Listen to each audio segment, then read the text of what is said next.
ஓம் சாய்ராம். நல்லது நினைப்போம், நல்லது நடக்கும். ஸ்ரீ சாய்நாத ஸ்தவன மஞ்சரி. ஸ்ரீ கணேசாய நமக. எல்லாவற்றிற்கும் ஆதாரமானவனே, மயூரேச்சவரா, எல்லாவற்றிற்கும் சாட்சியாக விளங்குபவனே, கௌரியின் புதல்வனே, எண்ணங்களுக்கெல்லாம் அப்பாற்பட்டவனே, பெருத்த வயிறுடையவனே, ஸ்ரீ கணபதியே என்னை காத்தருள்வீர். நீ எல்லா பூதகணங்களுக்கும் முதல்வன், தலைவன். எனவே கணேசன் என அழைக்கப்படுகிறாய். நீ எல்லா சாஸ்திரங்களாலும் ஏற்றுக்கொள்ளப்பட்டவன்.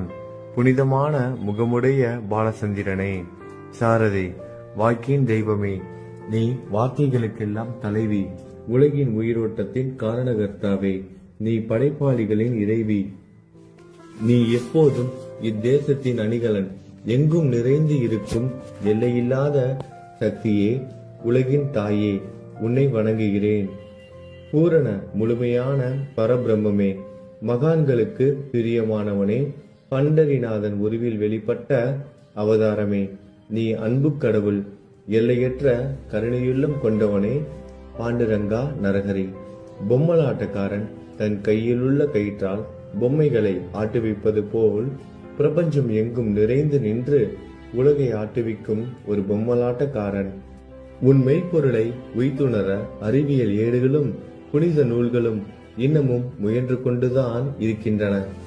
மெத்த படித்தவர்களுக்கு நீ வெளிப்பட்டதே இல்லை. சக்கரபாணியே, அத்தகைய அறிவற்றவர்கள் வெறும் வார்த்தை ஜாலங்களிலேதான் சிக்குண்டவர்கள். மகான்கள் மட்டுமே உன்னை உணர்வார்கள். மற்றவர்கள் குழப்பமடைந்து உள்ளார்கள். உனக்கு பக்தியோடு கூடிய சாஷ்டாங்க நமஸ்காரத்தை செய்கிறேன். 5 முகங்கள் கொண்ட சங்கரனே, மனித மண்டை ஓடுகளாலான மாலை அணிந்தவனே, நீலகண்டனே, திகம்பர ஓங்கார வடிவானவனே, பசுபதியே, எல்லா நேரங்களிலும் எவருடைய உதடுகள் உன் பெயரை உச்சரிக்கிறதோ அவர்களது உலகியல் துன்பங்கள் உடனடியாக நீங்கிவிடும். ஜடாமுடியை தரித்த சிவனே, உன் நாமத்தின் சக்தி அத்தகையது. உன் பாதங்களை வணங்கி நான் சாயு புகழை கூறும் இந்த துதியை எழுதுகிறேன். இந்த அருட்பணி முழுமையடைய எனக்கு அருள்வாயாக. நீலகண்டா, ஆலகால விஷமுண்ட சிவனே. இப்போது அத்ரி மகரிஷியின் புதல்வரான தத்தாத்திரேயரையும் குலதெய்வமான இந்திரனையும் துக்காராமையும் எல்லா ஞானிகளையும் பக்தர்களையும் பணிகிறேன்.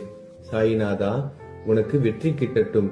பாவிகளை கடை தேற்றும் கருணை உள்ளவரே, உங்கள் பாதங்களில் என் தலையை வைத்து இருத்தி வேண்டுகிறேன். உன் பாதுகாப்பை எனக்கு அருள்வாய். நீ முழுமையான பரபிரம்மம், ஆனந்தத்தின் இருப்பிடம். நீயே விஷ்ணு, மனிதர்களுள் தலை சிறந்தவர். மன்மதனை எரித்த உமையொரு பாகனும் நீயே. நீ மனித வடிவில் தோன்றிய இறைவன், அறிவு என்னும் ஆகாயத்து சூரியன். நீ கருணை கடல், நீ பிறவி பிணிக்கு ஒரு அருமருந்து. நீ ஏழைகளுக்கும் கீழ்த்தட்டு மக்களுக்கும் விரும்பியதை கொடுக்கும் சிந்தாமணிக்கல். நீ உன் பக்தர்களை பரிசுத்தப்படுத்தும் தெய்வம். உலக வாழ்க்கை என்னும் சம்சார கடலில் மூழ்குபவர்களை காப்பாற்றும் ஓடம். நீ அஞ்சுபவர்களின் புகலிடம். நீ இந்த பிரபஞ்சம் தோன்ற முதற் காரணமான பரிசுத்த பேரின்ப பேருணர்வு சைதன்யம். நீ கருணையே உருவானவன். உனது பலவிதமான வெளிப்பாடுகளில் இந்த உலகமும் ஒன்று. நீ பிறப்பற்றவன், சாவும் உன்னை தொட முடிவது இல்லை. என் நீண்ட ஆழமான சிந்தனைக்கு பின் வெளிப்பட்ட கருத்தே இது. பிறப்பு இறப்பு என்பவை அஞ்ஞானத்தால் தோன்றும் வெளிப்பாடே. மகாராஜா, நீங்கள் இறப்பும் பிறப்பும் மற்ற சுதந்திர பறவை. தண்ணீர் நீரூற்றாக தோன்றினால் அதன் ஆதாரம் அங்கு இருப்பதாக அர்த்தமா? ஏற்கனவே அங்கு அது நிரம்பி இருந்தது. பூமியின் உள்ளே இருந்தது, ஊற்றாக வெளியே வந்தது, அவ்வளவுதான். மணற்படுகையில் நீர் ஊற்றாக வெளிப்பட்டதும் அது நீரோடை என்ற பெயர் பெற்றது. அதன் சரியான பெயர் ஊற்று. தண்ணீர் இல்லாவிட்டால் அது வெறும் மணற்படுகையே. அந்த மணற்படுகையில் தண்ணீர் ஊற்றாக வந்தாலும் அல்லது வற்றி போனாலும் தண்ணீருக்கு அதனால் ஒன்றும் ஆவது இல்லை. ஏனென்றால் தண்ணீர் அந்த மணற்படுகைக்கு எந்த விதமான முக்கியத்துவமும் கொடுப்பது இல்லை. ஆனால் அறியாமையால் மணற்படுகையோ நீர் நிரம்பி இருந்தால் அது பெருமைப்பட்டு கொள்கிறது. ஆகையால் நீர் வற்றியவுடனே அது மிகவும் மனவருத்தம் அடைகிறது. இந்த மனித உடலும் ஒரு விதத்தில் அந்த மணற்படுகை போன்றதே. புனித பேரின்ப நிலையை அந்த நீரூற்றின் தூய தண்ணீருக்கு ஒப்பிடலாம். இம்மாதிரி எண்ணற்ற மணற்படுகைகளை மனித உடல்கள் இருந்த போதிலும் அவற்றில் உள்ள நீர் பேருணர்வு எனப்படும் சைதன்யம் மட்டும் மாறுபடுவதே இல்லை. கருணை உள்ளவரே, நான் உங்களை ஆதியும் அந்தமும் இல்லாதவன், பிறப்பற்றவர் என கூறுவேன். அறியாமை என்னும் மலையை உடைக்க உதவும் இந்திரனின் கையில் இருக்கும் வஜ்ர ஆயுதம். இதுவரை இந்த பூமியில் எத்தனையோ எண்ணற்ற உயிரினங்கள் தோன்றி உள்ளன, இப்போதும் தோன்றிக் கொண்டுதான் இருக்கின்றன. வருங்காலத்தில் மேலும் எண்ணற்ற உருவங்கள் தோன்றதான் போகின்றன. அந்த ஒவ்வொரு தோற்றத்திற்கும் ஒரு தனி உருவமும் பெயரும் கிடைக்கும். இந்த உயிர்கள் ஒவ்வொன்றும் பெயராலும் தோற்றத்தாலும் மட்டுமே இவ்வுலகில் அடையாளம் காட்டப்படுகிறது. ஆகையால் அந்த சுத்த பேருணர்வு நிலையை நீ நான் என்று பிரித்து காட்டுவது சரியல்ல. ஏனென்றால் எது இரண்டாக தோன்ற முடியாதோ அதுவே உண்மையில் பரிசுத்த பேரின்ப பேருணர்வு சைதன்யம் எனப்படும். அது ஒன்றே அனைவரின் உள்ளும் ஆத்மா என்ற பெயரில் உள்ளது. மேலும் உண்மையை சொல்வதானால் அந்த ஒரே ஒரு சுத்த பேரின்ப பேருணர்வு நிலைதான் உலகம் முழுவதும் வியாபித்து இருக்கிறது. அப்படி இருக்கையில் நீ நான் என்ற வேற்றுமைகள் எவ்வாறு இருக்க முடியும்? நீருண்ட மேகத்தில் உள்ள நீரின் தன்மை உலகெங்கிலும் ஒன்றே. ஆனால் அது பூமியை அடைந்ததும் வெவ்வேறு தோற்றங்களை நதி, ஏரி, ஊற்று ஏற்கின்றன. கோதாவரி மணற்படுகையில் விழும் நீர் கோதாவரி நதி என்றழைக்கப்படும். அதே சமயம் கிணறு ஒன்றில் விழும் நீருக்கு அந்த சிறப்பு தகுதி கிடைப்பது இல்லை. கோதாவரி நதி மிகவும் புனிதமானது. நீங்கள் அதில் உள்ள நீரை போன்றவர். நாங்கள் குளம், குட்டை, சகதியில் உள்ள நீர் போன்றவர்கள். நம் இருவருக்கும் இடையே உள்ள வித்தியாசம் இதுதான். உங்கள் வாழ்வின் குறிக்கோளை அடைவதற்கு நாங்கள் உங்களிடம் வர வேண்டும். கூப்பிய கரங்களுடன் சரணடைய வேண்டும். ஏனென்றால் நீங்கள் ஒருவரை புனிதத்தின் உறைவிடம். புனிதமடைந்த கோதாவரி நதி மணற்பரப்பில் மழை நீர் பாயத் தொடங்கும் பொழுது அந்த நீர் புனித தன்மையை அடையும். அதை வெறும் தண்ணீராக மட்டும் கருதினால் அந்த தண்ணீர் தான் எல்லா இடங்களிலும் இருக்கிறது. கோதாவரி நதி தீரம் முழுவதும் புனிதமாக கருதப்பட்டது. பூமியின் அந்த மணற்பகுதி அதன் புனித தன்மையை நிர்ணயம் செய்கிறது. தான் பழகும் மக்களின் தன்மைக்கேற்ப மக்கள் குணம் மாறுபடுகிறது. புனித ஆத்மாக்களின் சிறுகையால் அவர்களுடன் சேருபவர்களின் ஆத்மா ஒளிவிட தொடங்குகிறது. இல்லாவிட்டால் அது மாசுபட்டே இருக்கும். நீருண்ட மேகத்தில் நின்று கீழே விழுந்த நீரின் புனித தன்மையை எந்த பூமியின் பகுதி மாற்றவில்லையோ அந்த பகுதியை சாஸ்திரம் அறிந்தவர்கள் கோதாவரி என்று கூறுகிறார்கள். மற்ற பகுதியில் விழுந்த நீர் அந்த பகுதியில் உள்ள மண்ணின் குணத்தை ஏற்றுக்கொண்டது, புனித தன்மையை இழந்தது. மேகத்தில் இருந்த பொழுது பரிசுத்தமாக இருந்த நீர் அசுத்தமாகவும் கசப்பாகவும் உப்பாகவும் மாறிவிட்டது. 6 வித உட்பகைகளை அகற்றி காமம், கோபம், பேராசை, வெறுப்பு, அகங்காரம், பொறாமை, புனித உடலெடுத்து வந்த குருதேவா தங்களை புனித மகான் என்று அழைப்பதே சால பொருந்தும். ஆகவே நீங்களே புனித கோதாவரி. நீங்கள் கூடம் போடப்பட்டதாலேயே தான் நான் உங்களை புனித கோதாவரியாக உருவகம் செய்கிறேன். இயங்கும் அத்தனை படைப்புகளிலும் நீங்கள் சிறப்புற முதன்மை பெறுகிறீர்கள். பிரம்மா உயிர்களை படைக்க ஆரம்பித்ததிலிருந்தே உலகம் தோன்றியது முதல் கோதாவரி நதி இருக்கிறது. நீர் நிறைந்து பாயும் அந்த நதியில் இன்று வரை தண்ணீர் வற்றியதே இல்லை. ராவணனின் எதிரியான ராமர் கோதாவரி நதியின் கரைக்கு வந்தபோது ஓடிக்கொண்டிருந்த தண்ணீர் இன்று வரை அதே இடத்தில் எப்படி இருக்க முடியும் என்று சற்றே யோசித்து பாருங்கள். கோதாவரி நதியின் மணற்படுக்கை மட்டும் அதேதான். தண்ணீர் கடலை சென்றடைந்து விட்டது. ஆனால் அந்த கோதாவரி நீர்ப்படுகையுடன் புனிதத்தன்மை மட்டும் என்றுமே மாறாமல் இன்று வரை அப்படியே உள்ளது. ஒவ்வொரு வருடமும் பழைய நீர் வெளியேறி புதிய நீர் அதற்குள் பாய்கிறது. உங்களுக்கு தெரிந்த வாழ்க்கை நீதிதான் அது. ஒரு நூற்றாண்டை ஒரு ஆண்டாக கணக்கிட்டால் அந்த நூற்றாண்டில் தோன்றிய முனிவர்கள் பாயும் நீரை போன்றவர்கள். அவர்களில் மிகப்பெரிய மகான்கள் அந்த நீரில் தோன்றும் அலைகள் போன்றவர்கள். இந்த புனித கோதாவரி நதியில் முந்தைய நூற்றாண்டுகளில் சனாதர், சனதர், சனந்தனர் போன்ற மகான்கள் வெள்ளமாக தோன்றினார்கள். பிறகு நாரதர், தும்ரு, துருவன், பிரகலாதன், மகாபலி சக்கரவர்த்தி, சபரி, அங்கதன், வாயுகுமாரனான அனுமான், விதுரர், கோபர்களும் கோபியர்களும் வெள்ளமாக தோன்றினர். இவ்வாறு இன்று வரை கடந்த நூற்றாண்டுகள் ஒவ்வொன்றிலும் ஒன்றன் பின் ஒன்றாக மகான்களாகிய வெள்ளம் தோன்றியது. அவற்றை எல்லாம் என்னால் ஞாபகப்படுத்தி கூற முடியவில்லை. சாய்நாதா, இந்த நூற்றாண்டில் 19ஆம் நூற்றாண்டு புனித கோதாவரி நதியில் சந்தேகத்திற்கு இடமில்லாமல் நீங்கள் வெள்ளமாக பாய்ந்தீர்கள். எனவே உமது தெய்வீகமான பாதங்களை வணங்குகிறேன் மகாராஜா. நான் செய்யும் தவறுகளை உங்கள் கவனத்தில் வைத்துக் கொள்ள வேண்டாம் என மன்றாடி கேட்டுக்கொள்கிறேன். நான் ஒரு எளியவன், அறியாதவன், தீய குணங்கள் கொண்ட மிகப்பெரிய பாவி. என்னை புறம் தள்ளி விடாதீர்கள், கைவிட்டு விடாதீர்கள். மட்டமான உலோகத்தையும் தங்கமாக மாற்றும் சக்தி கொண்ட ரசவாதக்கல் இரும்பினுடைய இயற்கையான தன்மைகளை பொருட்படுத்துவது இல்லை. கோதாவரி நதி தன்னுள் கலக்கும் சிறு ஓடைகளை திருப்பி அனுப்புவது இல்லை. அநேக தீய குணங்களை என்னுள் கொண்டவன் நான். உங்களது கருணை மிகுந்த பார்வையால் அவற்றை சடுதியில் அழித்து விடுங்கள். இது மட்டும்தான் உங்கள் அடிமையான தாஸ்கனுவின் வேண்டுகோள். ரசவாத கல்லின் தொடர்பு ஏற்பட்டும் இரும்பின் இயற்கை தன்மைகள் அளிக்கப்படாவிட்டால் குருதேவா, அது ரசவாத கல்லின் பெருமைக்கு இழுக்கு அல்லவா? என்னை பாவியாகவே இருக்கும்படி விட்டு விடாதீர்கள். தங்களை குறைவாக மதிப்பிட்டுக் கொள்ளாதீர்கள். நீங்கள் ரசவாத கல், நான் இரும்பு. எனக்கு ஏற்படும் இழிவுகள் தங்களுக்கு ஏற்படும் இழிவுகள் அல்லவா? ஒரு குழந்தை தவறு செய்து கொண்டேதான் இருக்கிறது. ஆனால் அதற்காக தாயார் கோபமடைவது இல்லை. இதை தாங்கள் நினைவில் வைத்துக் கொண்டு எனக்கு உங்கள் அருள் ஆசிகளை தாருங்கள். சத்குரு சாய்நாதா, நீங்கள் எனது கற்பக விருட்சம், சம்சார கடலை கடக்க உதவும் கப்பல். சந்தேகத்திற்கு இடமின்றி நீங்கள் ஒருவர் மட்டுமே என்னை கடை தேற்ற முடியும். நீங்கள் எனக்கு காமதேனுவாகிய பசு. நீங்கள் சிந்தாமணிக்கல், ஞானவானில் சூரியன் தாங்கள். நீங்கள் நற்பண்புகளின் சுரங்கம், சொர்க்கத்திற்கு ஏறி செல்ல உதவும் ஏணி நீங்கள்.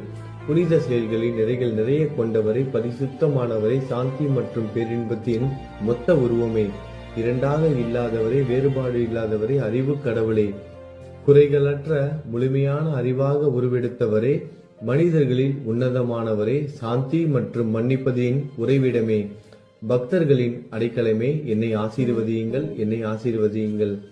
சத்குரு மச்சீந்திரநாதர். கலியுகம் ஆரம்பித்தவுடன் மகாவிஷ்ணுவால் உலகம் உய்ய அனுப்பப்பட்ட 9 நாதர்களில் ஒருவர் நீயே. சிவன் நெற்றிக்கண்ணை திறந்தவுடன் அந்த அக்னியில் தோன்றிய மகாத்மா ஜாலந்தரும் நீயே. நீங்கள் மகாராஷ்டிராவில் தோன்றி பக்தி மார்க்கத்தை பரப்பிய ஞானிகள் நிவர்த்திநாதர், ஞானேஸ்வரர், கபீர்தாசர், ஷேக் முகமது, ஏகநாதர். நீங்கள் போதவா தத்தகுருவின் குரு நீங்களே. பண்டரிநாதரின் அடியவர் சாவதா மாலி. நீங்கள் உண்மையில் ஆஞ்சநேயரின் மறு அவதாரம் ராமதாசர். நீங்கள் மகாராஷ்டிர ஞானி பாண்டுரங்கன் மீது அபகங்கள் என்னும் கீர்த்தனை நிறைய இயற்றிய துகாராம். சாயிநாதா, நீங்கள் முஸ்லிம் ஞானி ராம பக்தர். நீங்கள் தத்தாத்திரேயரின் மறு அவதாரம் மாணிக் பிரபு. உங்களது இன்றைய அவதாரம் தோற்றம் மற்றும் உங்களுடைய எண்ணற்ற தன்மைகளை புரிந்து கொள்ள உண்மையில் கடினமாக இருக்கிறது. உங்களது ஜாதி குலம் பற்றிய எதையும் நீங்கள் எவருக்கும் வெளிப்படுத்தியது இல்லை. சிலர் உங்களை முஸ்லீம் என்கிறார்கள், சிலர் உங்களை பிராமணர் என்கிறார்கள். கிருஷ்ணரை போன்று எண்ணற்ற தெய்வீக லீலைகளை செய்வதெல்லாம் உங்களுக்கு ஒரு விளையாட்டு. ஸ்ரீ கிருஷ்ண பரமாத்மாவை பார்த்து உயிர்த்துணர்ந்த பல்வேறு மக்கள் பலவிதமான பெயர்களிட்டு அவரை அழைத்தனர். சிலர் அவரை யது குலத்தின் அணிகலன் என்றார்கள். சிலர் அவரை மாடுகள் மேய்க்கும் இடையன் என்றனர். யசோதை அவரை பச்சிலம் குழந்தை என்றாள். கிருஷ்ணனின் மாமனாகிய கம்சன் அவரை மகா காலன், உயிரை குடிக்கும் யமன் என்றான். அர்ஜுனன் அவரை எங்கும் நீக்கமர நிறைந்துள்ளவர் என்றான். அவ்வாறே குருநாதா, ஒவ்வொரு மனிதனின் மனநிலைக்கு ஏற்ப, அவரவர் எண்ணங்களுக்கு ஏற்ப உங்களுக்கு பெயர்களை சூட்டினார்கள். மசூதி நீங்கள் வாழும் இருப்பிடம். உங்கள் காதுகள் குத்தப்படவில்லை. இந்து மத வழக்கப்படி காதுகள் குத்தப்பட வேண்டும். பாத்தியா ஓதுவதை பார்த்து நீங்கள் முஸ்லிம் என்று கூறுவது பொருத்தமானதே. கருணாமூர்த்தியே, அதேபோல் நீங்கள் அக்னியை வழிபடுவதை பார்த்து நீங்கள் ஒரு இந்து என்று முடிவு செய்யப்பட்டது. இந்த வெளிப்புற வித்தியாசங்களை வீண் விவாதம் செய்யும் எண்ணம் கொண்டவர்களே விரும்புவார்கள். உண்மையான ஞானத்தில் ஆர்வம் கொண்டவர்கள் இந்த வெளிப்புற வேறுபாடுகளுக்கு முக்கியத்துவம் தரமாட்டார்கள். நீங்கள் பிரம்மத்தின் நிலையில் இருக்கிறீர்கள். ஜாதி குலம் போன்றவை உங்களுக்கு முக்கியமில்லை. நீங்கள் எல்லோருக்கும் மேலான உயர்ந்த குருவாகவும் இந்த பிரபஞ்சத்தை படைத்தவராகவும் இருக்கிறீர்கள். முஸ்லிம் இந்துக்களுக்கிடையே பகைமை உணர்வு ஏற்பட்டதால் அவர்களுக்கிடையே இணக்கமான உறவையும் ஒற்றுமையையும் ஏற்படுத்துவதற்காகவே நீங்கள் மசூதியில் அமர்ந்து அக்னி வழிபாட்டை நடத்தி உங்கள் லீலைகளை பக்தர்களுக்கு காட்டினீர்கள். நீங்கள் ஜாதி மதங்களுக்கு அப்பாற்பட்டவர். நீங்கள் பிரம்மமே. உண்மையில் அதுவே நீங்கள் உண்மையில் எண்ணங்களுக்கும் அப்பாற்பட்டவர். உங்களை பற்றிய வாத பிரதிவாதங்கள், ஊகங்கள், ஆதாரம் இல்லாத கருத்துக்கள் நடமாடும் இடத்தில் என் வார்த்தைகளுக்கு முக்கியத்துவம் எப்படி கிடைக்கும்? ஆனால் உங்களை பார்க்கும் பொழுது என்னால் மௌனமாக இருக்க முடியவில்லை. வார்த்தைகளால் போற்றுதலே உலக வழக்கில் உள்ள ஒரே வழக்கம். ஆகையினால் உங்கள் அருளாசியுடன் வார்த்தைகளால் எப்படியெல்லாம் போற்ற முடியுமோ அவ்வண்ணமே போற்றி புகழ்கிறேன். கடவுளின் நிலையை விட மகான்களின் நிலை வேறுபட்டு மிக உயர்ந்ததாகவும் இருக்கும். மகான்களின் அருகில் நான், எனது போன்ற எண்ணங்களுக்கு இடமே இல்லை. கடவுளை வெறுத்ததால் இரணியகசிபுவும் ராவணனும் கொல்லப்பட்டனர். மகான்கள் கைகளால் இத்தகைய துசம்பவங்கள் ஏற்பட்டதே இல்லை. அரசன் கோபிசந்தன் முனிவர் ஜாலந்தரை சாணக்குவியலுக்குள் புதைத்தான். ஆனால் அந்த நிலையிலும் அரசரின் அந்த செயலுக்காக அந்த முனிவர் வருத்தப்படவே இல்லை. அரசரின் அந்த செயலுக்கு நேர்மாறாக அந்த அரசனை சம்சார சூழலில் இருந்து விடுவித்து அவனை முக்தியடைய செய்தார். மகான்களின் சக்தி இப்படிப்பட்டதே. அவற்றை விவரித்து கூற முடியாது. மகான்கள் சூரியனை போன்றவர்கள். அவர்கள் கருணை ஒளிவிட்டு பிரகாசிக்க கூடியது. மகான்கள் சந்திரனை போல் இதயத்திற்கு ஆறுதல் கொடுப்பவர்கள். சந்திரனின் மேன்மையான ஒளிக்கதிர்கள் போல் அவர்களது அருள் ஒளி வீசும். மகான்கள் இதமளிக்கும் கஸ்தூரி போன்றவர்கள். அவர்கள் அருள் அதன் நறுமணம் போன்றது. மகான்கள் சாறு நிரம்பிய கரும்பு போன்றவர்கள். அவர்களின் அருள் அந்த கரும்பு சாற்றினை போல் இனிப்பானது. நிச்சயமாக மகான்கள் நல்லவர்களிடமும் தீயவர்களிடமும் ஒரே விதமாக நடந்து கொள்கின்றனர். அதற்கும் மேலாக பாவிகளிடம் அவர்கள் காட்டும் அன்பு அளவிட முடியாதது. கோதாவரி நதியில் அழுக்கடைந்த துணிகளை சுத்தம் செய்யப்பட வேண்டி வருகின்றன. சுத்தமான துணிகள் கோதாவரி நதியில் நின்று வெகு தூரத்தில் பெட்டியிலேயே தங்கிவிடுகின்றன. பெட்டியில் வைக்கப்பட்டிருந்த அந்த துணியும் ஒரே ஒரு முறை கோதாவரி மணற்படுகைக்கு நன்றாக துவைப்பதற்காக வந்ததுதான். இந்த ஊமையில் பெட்டிதான் வைகுண்டம், நீங்களே கோதாவரி. கோதாவரி நதிக்கரையே நம்பிக்கை. எல்லா உயிரினங்களும் துணிகள். 6 விதமான மன விகாரங்களே அவற்றை பற்றியுள்ள அழுக்கு. அவை காமம், கோபம், கஞ்சுத்தனம், மதம், பொறாமை, மோகம் என்பவையே. தங்கள் பாதார விந்தங்களை வணங்குவதை கோதாவரியில் செய்யப்படும் புனித குளியல் எல்லா பாவங்களையும் மன அழுக்குகள் போக்கி சமத்தரே எங்களை சுத்தப்படுத்தும். சம்சார வாழ்க்கையில் உழலும் மக்களாகிய நாங்கள் மேலும் மேலும் பாவம் செய்கிறவர்களாக இருக்கிறோம். எனவே மகான்களின் தரிசனம் பெறுவதற்கு நாங்கள் தகுதியுடையவர்கள் ஆகிறோம். கோதாவரி நதியில் தண்ணீர் நிரம்பி உள்ளது. படித்துறையில் துவைப்பதற்காக துணிகள் வருகின்றன. அவை துவைக்கப்பட்டு சுத்தப்படுத்தப்படாவிட்டால் அது கோதாவரி நதிக்கல்லவா இலக்கை தேடி தரும். நீங்கள் அடர்ந்த இலைகளுடன் கூடிய நிழலையும் குளிர்ச்சியையும் தரும் மரம். உண்மையில் நாங்கள் வழிபோக்கர்கள். எங்களை 3 வித துக்கங்கள், இயற்கை இடர்பாடுகளால் வரும் துன்பங்கள், நமது உடலுக்கு வரும் நோய் நொடிகள், அஞ்ஞானத்தால் நிரம்பிவிடும் பாவ மூட்டை எனப்படுவையில் சுட்டரிக்கின்றன. கருணாமூர்த்தியே, அந்த சுட்டரிக்கும் 3 வித தாபங்களின் வெப்பத்திலிருந்து எங்களை காப்பாற்றும். தங்கள் அன்பு மிகுந்த கருணை என்னும் குளிர் நிழல் இந்த சம்சாரம் என்னும் வாழ்க்கை கடலை கடக்க உதவும் தன்மை கொண்டது. மரத்தின் அடியில் அமர்ந்தும் ஒருவன் சூரியனின் சுட்டரிக்கும் வெப்பத்தை உணர்ந்தால் அந்த மரத்தை நிழல் தரும் மரம் என்று கூற முடியுமா? பாருங்கள், உங்கள் அருளின்றி இந்த உலகில் நல்லது என்பது ஏற்படுவது இல்லை. எனவே தர்மத்தை நிலைநிறுத்துவதற்காக சேஷசாயி பாம்பு படுக்கையில் இருப்பவனே அர்ஜுனனுக்கு நண்பனாக, வழிகாட்டியாக மற்றும் ஆன்மீகவாதியாக மாறினார். சுக்ரீவனின் அன்பினாலேயே விபீடனன் அரசன் ராமனின் நட்பை பெற்றான். ஸ்ரீ ஹரியும் மகான்கள் மூலமாகத்தான் பெருமை பெற்றார். பிரம்மம் உருவமற்றது. எனவே வேதங்களால் அதை வர்ணிக்க முடியவில்லை. பூமியில் அதை மனித உருவில் தோன்ற வைத்து மகான்கள் அதன் உருவமற்ற தன்மையை மாற்றினர். தாமாஜி என்ற பக்தருக்காக பாண்டுரங்கனை ஒரு தாழ்த்தப்பட்ட குலத்தில் பிறக்க வைத்தார். சோகமேளா என்ற பக்தருக்காக உலகின் தெய்வமாகிய இறைவனை இறந்த எருமைகளின் உயிரற்ற உடல்களை எடுக்க வைத்தார். மகான்களின் பெருமையை உணர்ந்த இறைவன் தண்ணீர் சுமந்து உழைத்தார். உண்மையில் மகான்கள் எல்லாவற்றையும் தாங்கும் சக்தியும் சச்சிதானந்த பிரபுவும் ஆகிய இறைவனின் எஜமானர்களே. இதற்கு மேலும் சொல்வதற்கு ஏதும் இல்லை. நீங்களே என் தாயும் தந்தையும். ஷீரடி கிராமத்தில் வசிக்கும் சத்குரு சாயிநாதா பாபா உங்கள் லீலைகளை எவர் ஒருவராலும் உண்மையிலேயே முழுமையாக புரிந்து கொள்ள முடியாது என்கிற போது சாதாரண மனிதனாகிய நான் எவ்வாறு அவற்றை விளக்க முடியும் என்று கூறுங்கள். எல்லா உயிரினங்களையும் காப்பாற்ற நீங்கள் ஷீரடிக்கு வந்திருக்கிறீர்கள். மண் அகல் விளக்குகளில் வெறும் தண்ணீரை ஊற்றி அவற்றை எரிய வைத்தீர்கள். மிக குறுகிய மரப்பலகையை கொஞ்சம் ஊஞ்சல் படுக்கையாக்கி உங்கள் யோக சக்தியை உங்கள் பக்தர்களுக்கு காட்டினீர்கள். அநேக பெண்களின் மலட்டுத்தன்மையை முழுவதுமாக நீக்கினீர்கள். உதியின் மூலம் அநேக பேரின் வியாதிகளை குணமடைய செய்தீர்கள். இவ்வுலக சம்பந்தமான துன்பங்களை நீக்குவது உங்களுக்கு ஒரு பொருட்டே அல்ல. யானை ஒன்று எறும்பை சுமையாக கருதுமா? குருராயா, இப்பொழுது இந்த எளியவன் பால் கருணை காட்டுங்கள். உங்கள் பாதங்களில் சரணடைந்து விட்டேன். என்னை திருப்பி அனுப்பி புறம் தள்ளி விடாதீர்கள். மகாராஜ், நீங்கள் அரசர்களுக்கெல்லாம் அரசன். நீங்கள் குபேரனை விட செல்வம் அடைந்தவர். நிச்சயமாக தன்னிகரற்ற வைத்தியர். உங்களை விட மேலானவர் எவரும் இல்லை. மற்ற கடவுள்களை வணங்குவதற்கு தனித்தனியாக பூஜை பொருட்களும் வழிபாட்டு முறைகளும் உள்ளன. ஆனால் உங்களை வணங்குவதற்கு தகுதியான பொருட்களே இந்த உலகில் இல்லை. சூரியனின் ராஜ்யத்தில் தீபாவளி பண்டிகையை கொண்டாடுவது என்றால் எவ்விதமான பொருட்களை கொண்டு அதை கொண்டாடுவோம்? சமுத்திரத்தின் தாகத்தை தணிக்க பூமியில் போதுமான தண்ணீர் கிடைக்காது. நெருப்பை சூடாக்குவதற்கு எங்கிருந்து அக்னியை கொண்டு வருவது? ஸ்ரீ சமர்த்த குருராயா, பூஜை செய்ய உதவும் பொருட்கள் யாவற்றிலும் இருப்பது உன் ஆத்மாவே. ஆரம்பம் முதலே அவை உன் ஒரு பகுதியே. மேலே கூறப்பட்டவை எல்லாம் தத்துவார்த்த ரீதியில் கூறப்பட்டவையே. எனக்கு ஏற்பட்ட அடிப்படையில் கூறப்பட்டவை அல்ல. அனுபவங்கள் இன்றி கூறப்படும் வார்த்தை ஜாலங்கள் வீணே.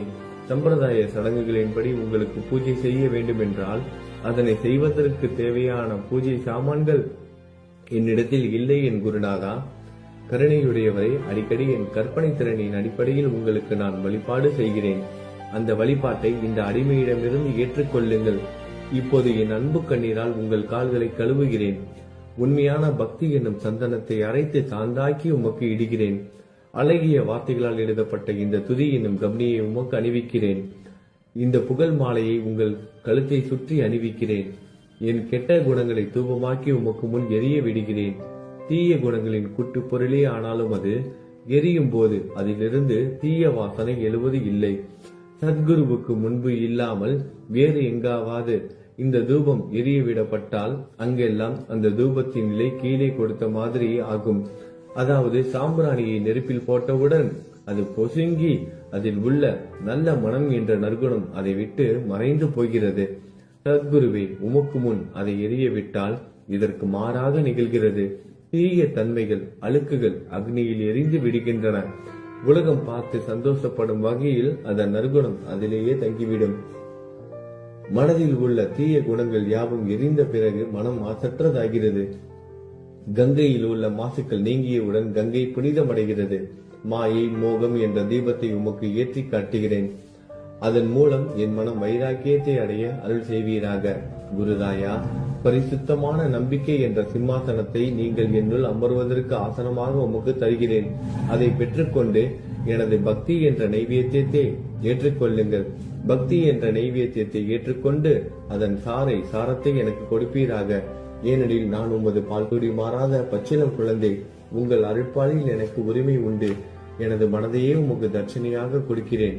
ஆகையால் நான் செய்யும் காரியங்கள் யாவற்றிலும் நான் செய்பவன் என்று உரிமை கொண்டாட முடியாது. ஏனென்றால் நினைக்கும் மனதை தான் உமக்கு அர்ப்பணித்து விட்டேனே. இப்பொழுது பணிவுடன் கூடிய பிரார்த்தனையோடு உங்களை சாஷ்டாங்கமாக நமஸ்காரம் செய்கிறேன். தெய்வீக சாயிநாதா, தயவு செய்து நீங்கள் அதை ஏற்றுக்கொள்ளுங்கள். 8 பிரார்த்தனைகள். சாயிநாதா, சாந்தமான மனமுடையவரே, அறிவின் சிகரமே, அன்புள்ளம் கொண்டவரே, கருணை கடலே, உண்மையின் உறைவிடமே, மாயை என்னும் இருளை அகற்றுபவரே, ஜாதி மதங்களுக்கு அப்பாற்பட்ட துறவியே, எங்களின் புரிந்து கொள்ளும் திறமைக்கும் அப்பாற்பட்டவரே, அன்பின் இருப்பிடமே, ஷீரடி நாதா, என்னை காப்பாற்றும் ஞான சூரியனே, ஞானத்தை அளிப்பவரே, எல்லாவித நல்ல செயல்களையும் செய்பவரே, பக்தர்களின் மனங்களில் ஒளிரும் பரமஹம்சரே, தங்களை சரணடைந்தவர்களை காப்பவரே, படைக்கும் தொழில் புரியும் பிரம்மாவே நீங்கள், காக்கும் கடவுள் விஷ்ணுவே நீங்கள், 3 உலகங்களையும், பூவுலகம், சொர்க்கம், நரகம், கடைசியில் லயமடைய செய்யும் ருத்திரனும் சிவனும் நீங்களே. நீங்கள் இல்லாத இடமே இந்த பூமியில் ஏது? எல்லாம் அறிந்த இறைவன் நீங்கள். எங்கள் அனைவரின் இதயங்களிலும் வசிப்பவரும் நீங்களே. எனது எல்லா குற்றங்களையும் மன்னிக்க வேண்டும் என வேண்டி கேட்டுக்கொள்கிறேன். அலை அலைகளாக வரும் சந்தேகங்களையும் மனமயக்கங்களையும் போக்குவீராகுக. நீங்கள் பசு, நான் புதிதாக பிறந்த இளம் கன்று. நீங்கள் சந்திரன், நான் சந்திர காந்தக்கல். தங்கள் பாதங்கள் கங்கை நதி, புண்ணியத்தை தருவதால் பணிவுடன் இந்த அடிமை உங்களுக்கு தலை வணங்குகிறேன். உங்கள் கைகளை என் தலை மீது வைத்து ஆசி கூறுங்கள். கவலைகளும் துன்பங்களும் பறந்தோடட்டும். நான் உங்கள் அடிமை. இந்த 8 துதிகளையும் கூறி நான் உங்களை சாஷ்டாங்கமாக நமஸ்கரிக்கிறேன். எனது பாவங்கள், துயரங்கள், ஏழ்மை யாவும் உடனடியாக விலகட்டும். நீங்கள் பசு, நான் கன்று குட்டி. நீங்கள் தாய், நான் உங்கள் குழந்தை. என் மீது கடுமை காட்டாதீர்கள். நீங்கள் மேற்கு தொடர்ச்சி மலைப்பகுதி மலையகிரியில் உள்ள சந்தனம், நான் முள் அடர்ந்த புதர். நீங்கள் புனிதமான கோதாவரி நீர், நானோ பெரும் பாவி. குருநாதா, உங்கள் தரிசனம் கிடைத்த பிறகும் என்னிடம் உள்ள கெட்ட குணங்கள் என்ற அழுக்கு என் மனதிலேயே தங்கி இருக்குமானால் உங்களை சந்தனம் என்று யார் கூறுவார்கள்? கஸ்தூரியின் அருகாமையில் உள்ள மண்ணும் உயர்வாக போற்றப்படுகிறது. மலரின் தொடர்பினால் தானே அதன் நாரும் தலையில் உயர்ந்த இடத்தை பிடிக்கிறது. மலரால் மனம் பெற்ற நாற்போல் மகான்களும் அப்படிப்பட்டவர்களே. அவர்களுடன் தொடர்புடைய எந்த பொருளும் மிகவும் உயர்வாக மதிக்கப்படுகிறது. சிவபெருமான் விபூதி, லங்கோடு, நந்தி ஆகியவற்றை ஏற்றுக்கொண்டதால் 8 திக்குகளிலும் அந்த பொருட்கள் புகழப் பெறுகின்றன. இடையர்களை மகிழ்விப்பதற்காக யமுனை நதிக்கரையில் உள்ள பிருந்தாவனத்தில் உலகிற்கெல்லாம் இறைவன் தகிகாலா உரியடி விளையாட்டு என்ற விளையாட்டை விளையாடினான். அதுவும் அறிவுடையோர் மத்தியில் ஏற்றுக்கொள்ளப்பட்டது. ஆகவே நான் பாவியான போதிலும் உங்கள் சேவையில் ஈடுபட்டு உள்ளேன். குருநாதரே, என் நிலைமையை பற்றி மனதில் எண்ணி பாரும். குருநாதா, லௌகீக உலகிலோ அல்லது ஆன்மீக வழியிலோ எந்த விஷயங்கள் எல்லாம் எனக்கு சந்தோஷத்தை கொடுக்கும் என என் மனம் சந்தேகம் இல்லாமல் நம்புகிறதோ அவற்றை எல்லாம் நீங்கள் எனக்கு அளித்தள்ள வேண்டும். உமது கருணையால் இந்த மாதிரி செய்துவிடும். எனது மனதை அடக்கி விடுங்கள். சமுத்திரங்கள் எல்லாம் தித்திப்பாக மாறினால் பிறகு அவை உப்பு கரிக்குமே என்ற பயம் தோன்றாதே. சமுத்திரத்தை தித்திப்பாக்கும் சக்தி உங்களுக்கு உண்டு. ஆகையால் தான் எனது இந்த வேண்டுகோள். தயவு செய்து இந்த வேண்டுகோளை நிறைவேற்றும். என்னிடம் என்னென்ன குறைகள் உண்டோ அவை அனைத்தும் உங்களுடையதே. ஆத்ம ஞானம் பெற்றவர்களில் முதலிடத்தில் உள்ள உங்களிடம் குறை என்பதை பொருந்தாதே. இப்போது இதற்கு மேலும் நான் ஏன் அதிகம் பேச வேண்டும்? நீங்கள் தான் எனது ஒரே அடைக்கலம். தாயின் இடுப்பில் உள்ள குழந்தை இயல்பாகவே பயமற்று இருக்கும். மகாராஜ், இந்த துதியை எவரவர்கள் அன்புடன் படிக்கிறார்களோ அவர்கள் ஒவ்வொருவரின் ஆசைகளை தயவு செய்து நிறைவேற்றும். இந்த துதியை படிப்பவர்களின் 3 வித தாபங்களையும், இயற்கை இடர்பாடுகளில் வரும் துன்பங்கள், நமது உடலுக்கு வரும் நோய் நொடிகள், அஞ்ஞானத்தால் நிரம்பிவிடும் பாவம் மூட்டை 1 ஆண்டிற்குள் விலகிவிடும் என்பதை இந்த துதிக்கு உங்களது ஆசையாக என்றென்றும் நிரந்தரமாக இருக்கட்டும். குளித்து முடித்துவிட்டு மனதில் முழுமையான நம்பிக்கையுடன் தொடர்ந்து இந்த துதியை பாராயணம் செய்ய வேண்டும். அப்படி முடியாவிட்டால் வாரம் வாரம் வியாழன் தோறும் சத்குருவை வணங்கி அவர் உருவை தியானம் செய்து கொண்டு இந்த துதியை பாராயணம் செய்யுங்கள். இதுவும் கூட முடியாவிட்டால் மாதம் மாதம் வரும் 2 ஏகாதசி தினங்களில் இந்த துதியை பாராயணம் செய்யுங்கள். இது ஏற்படுத்தும் விளைவுகளை பார்த்து அதிசயப்படுவீர்கள். குருமூர்த்தியான சாயிநாதர் இந்த துதியை பாராயணம் செய்பவர்களுக்கு இவ்வுலகியல் ஆசைகளை முழுமையாக உடனடியாக நிறைவேற்றுவார். இந்த துதியை திரும்ப திரும்ப பாராயணம் செய்வதால் முட்டாள்கள் கூர்மையான புத்தியை அடைவார்கள். யாராவது வாழ்நாளாவது குறைவானதாக இருப்பின் இந்த துதியை அவர்கள் படிப்பதால் 100 ஆண்டு காலம் வாழ்வார்கள். இந்த துதியை தொடர்ந்து பாராயணம் செய்து வந்தால் செல்வம் குறைவாக இருந்தால், ஏழையாக இருந்தால் செல்வத்தின் அதிபதி குபேரன் அவர்கள் வீட்டிற்கு வந்து தங்கி அவர்களுக்கு ஏவல் புரிவான். இது சத்தியம், இது சத்தியம், இது சத்தியம் என 3 முறை கூறுகிறேன். குழந்தை செல்வம் இல்லாதவர்கள் இந்த துதியை தொடர்ந்து படித்து வந்தால் குழந்தை செல்வம் பெறுவர். இந்த துதியை படிப்பவர்களின் வியாதிகள் எல்லா பக்கங்களிலும் பறந்தோடிவிடும். வியாதியை நின்று குணம் கிடைக்கும். இந்த துதியை திரும்ப திரும்ப படிப்பதால் பயம் மற்றும் கவலை மறைந்து போகும். மதிப்பும் மரியாதையும் கிடைக்கும். அழிவற்ற பிரம்மத்தை உணர்வார்கள். பிரம்ம ஞானம் கிட்டும். அறிவுடையோரே, இந்த துதியின் மீது உங்கள் இதயங்களில் முழுமையான நம்பிக்கை வையுங்கள். சந்தேகங்கள், நம்பிக்கையின்மை, தவறான எண்ணங்கள் ஆகியவற்றிற்கு கொஞ்சம் கூட மனதில் இடம் கொடுக்காதீர்கள். சீரடிக்கு புனித பயணம் மேற்கொள்ளுங்கள். பாபாவின் தாமரை பாதங்களை மனதில் நிறுத்துங்கள். அவர் அனாதைகளின் உறவினர், பக்தர்களின் விருப்பங்களை நிறைவேற்றும் கற்பகத்தரு. பாபாவால் உணர்வூட்டப்பட்டு இந்த துதியை நான் இயற்றினேன். இல்லாவிட்டால் எவ்விதமான முக்கியத்துவமும் இல்லாத என்னால் இந்த துதியை எவ்வாறு எழுத முடியும்?